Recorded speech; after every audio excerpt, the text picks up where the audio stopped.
Herzlich willkommen zu einem neuen Video. Heute zeige ich euch ein einfaches Rezept für einen leckeren Hackbraten mit Jägersoße und Kartoffelstampf.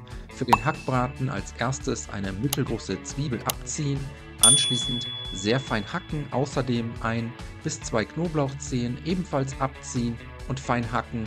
Zwiebeln und Knoblauch zusammen mit 750 Gramm Hackfleisch, halb Rind und halb Schwein in eine große Rührschüssel geben. Außerdem kommen noch 2 mittelgroße Eier dazu, 75 Gramm Paniermehl, ein gehäufter Teelöffel süßes Paprikapulver, ein gehäufter Esslöffel Senf und dann eine wirklich sehr gute Prise Salz sowie frisch gemahlenen Pfeffer. Hier könnt ihr wirklich kräftig abschmecken, auch gerne nach Geschmack noch andere Gewürze dazugeben. Alle Zutaten für ein paar Minuten durchkneten, bis sich alles gleichmäßig verteilt hat und ein kompakter Fleischteig daraus entstanden ist.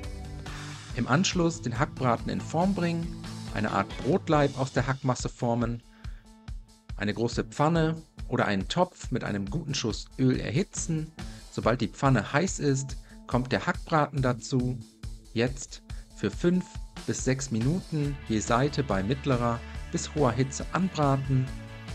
In der Zwischenzeit schneide ich noch ein paar Pilze, insgesamt 500 Gramm braune Champignons, zunächst putzen und dann in Scheiben schneiden. Den Hackbraten nach etwa 6 Minuten oder sobald er eine richtig schöne Kruste bekommen hat, einmal wenden. Dafür nehmt ihr am besten 2 große Pfannenwender zur Hilfe. Von der anderen Seite für weitere 5 bis 6 Minuten anbraten. Wer mag, kann anschließend auch gerne noch die äußeren beiden Seiten anbraten, sodass der Braten rundherum kross ist. Und jetzt einmal vorsichtig aus der Pfanne heben, kurz zur Seite stellen, die Pilze in die Pfanne geben, unter gelegentlichem Wenden für ca. 4 bis 5 Minuten anbraten lassen. Und ruhig schon mal mit Salz und Pfeffer würzen. Danach einen gehäuften Esslöffel Tomatenmark mit dazugeben, das Tomatenmark unter die Pilze rühren, leicht mit anrösten und wenn das erledigt ist, die Pilze etwas zur Seite schieben, den angebratenen Hackbraten wieder zurück in die Pfanne geben und jetzt gießen wir mit Rinderfond bzw. Fleischbrühe auf. Ich habe hier etwa 750 ml dazu gegeben. Das Ganze nur noch zum Kochen bringen und anschließend für ca. 50 Minuten bei niedriger bis mittlerer Hitze und geschlossenem Deckel köcheln lassen. So lange, bis der Hackbraten komplett durchgegart ist. Nach etwa 50 Minuten sollte der Braten dann fertig sein. Jetzt den Deckel abnehmen, den Braten kurz aus der Pfanne heben. Um die Soße zu binden, könnt ihr etwas kaltes Wasser mit einem gehäuften Teelöffel Speisestärke glatt rühren, mit zur Soße geben und unterrühren, eventuell nochmals mit Salz und Pfeffer abschmecken.